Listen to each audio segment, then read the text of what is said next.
On a reproché à Lumumba son intransigeance, sa radicalité, son idéalisme même.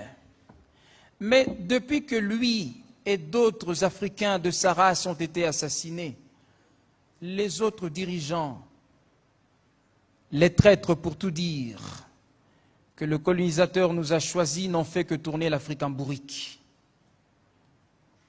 Peut-être que Lumumba avait raison, lui qui disait « sans la lutte, vous n'aurez rien ».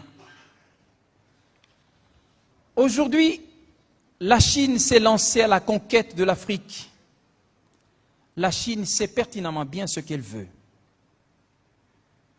Mais je ne sais pas si on peut en dire autant de l'Afrique. Quoi qu'il en soit, si je devais plaider pour les générations futures, je dirais ceci aux dirigeants africains. Ce n'est pas parce que la Chine a toujours, tout le temps, l'argent pour tout acheter que vous allez tout lui vendre, maintenant. Monsieur le Président du tribunal de l'histoire, de ce tableau sombre, il reste quand même une note de satisfaction pour l'Afrique. C'est la croissance démographique. Oui, nous avons peuplé le sol. N'en déplaise à ceux qui nous trouvent déjà trop nombreux. À ce propos, le Japon, par exemple, compte 120 millions d'habitants pour un territoire de 300 000 kilomètres, soit près du double de la population de la RDC pour un territoire 7 fois plus petit que le nôtre. Mais on ne leur fait pas des leçons. On ne leur fait pas de leçons. J'aime cet argument de Rousseau. Quand on reproche à Jean-Jacques Rousseau d'avoir abandonné ses enfants, Rousseau dit ceci. Pardonnez-moi, madame, vous dites qu'il ne faut pas faire d'enfants quand on ne peut pas les nourrir. Pardonnez-moi, madame, la nature veut qu'on en fasse, parce que la terre produit de quoi nourrir tout le monde. Mais c'est l'État des riches, c'est votre État qui prive aux miens le pain de mes enfants.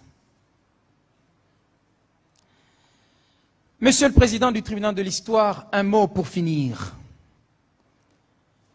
Et ce sera un mot pour la jeunesse africaine.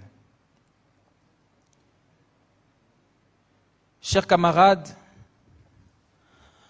maintenant nous savons tout. Maintenant nous savons tout. Nous savons que nos pères ont mangé le fruit de la corruption et ils ont tué nos pays. Si une seule génération, je dis bien une seule génération, si une seule génération se permettait de reproduire ce schéma-là de corruption et d'égoïsme, alors il en sera irrémédiablement fini de l'Afrique. Tenez-le pour dit, l'histoire n'est pas morale. Et les Africains ont tort de croire que la colonisation c'est du passé, que l'esclavage c'est du passé. Nous devons résolument conjurer cet avenir malheureux.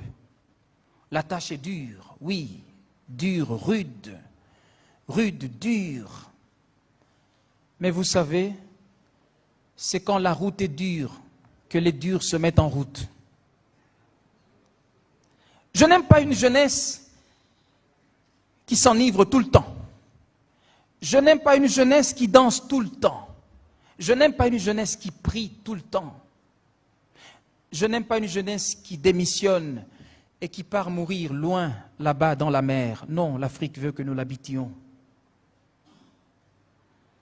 Je rêve d'une jeunesse qui habite les bibliothèques. Je rêve d'une jeunesse qui s'engage et qui entreprend, comme l'y invite cet immense forum Makutano. Je rêve d'une jeunesse qui plante des fleurs, oui, des fleurs pour fleurir l'Afrique. Merci.